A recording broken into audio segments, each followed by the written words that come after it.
నిజామాబాద్ జిల్లాలో లబ్ధిదారులకు double bedroom ఇల్లు ఇవ్వాలని రుద్రూరు మండలం తహసీల్దార్కు వినతి పత్రాన్ని అందించారు బీజేపీ నాయకులు.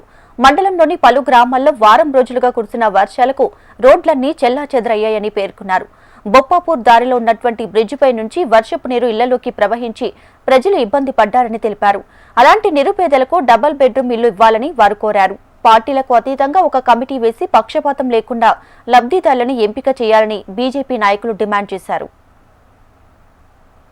కాలంలో మొన్న కురిసిన భారీ వర్షాలకి రుద్రూరు నుంచి బొప్పాపూర్ పోయే దారిలో బ్రిడ్జ్ పై నుంచి నీళ్లు ప్రవహించి ఇక్కడ మొత్తం దారి క్లోజ్ అయిపోయింది.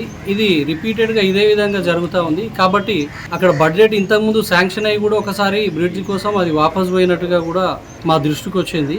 కాబట్టి కొత్తగా ఒక బ్రిడ్జ్ కట్టేసి అక్కడ ప్రజలకు ఇబ్బంది కాకుండా చూడాల్సిన బాధ్యత అధికార యంత్రాంగం మీద ఉంది.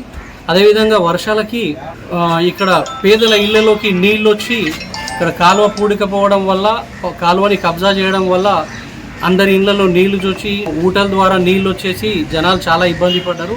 అట్లాంటి నిజమైన నిరుపేదలకు ఈరోజు ఏవైతే నిర్మించి సిద్ధంగా ఉన్న డబుల్ బెడ్రూమ్లు ఏవైతే ఉన్నాయో ఈ డబుల్ బెడ్రూమ్ ఇళ్ళని నిజమైన అర్హులకు, లబ్ధిదారులకు, ఎవరికైతే ఇల్లు లేవో వాళ్ళని గుర్తించి ఒక గ్రామ సభ పెట్టి ఆ గ్రామ సభలో అసలైన లబ్ధిదారులకు ఇవ్వాలని, దానిపైన ఎట్లాంటి పొలిటికల్ ప్రెషర్ లేకుండా అధికారులే చొరవ తీసుకొని అసలైన లబ్ధిదారులకు ఇవ్వాలని చెప్పేసి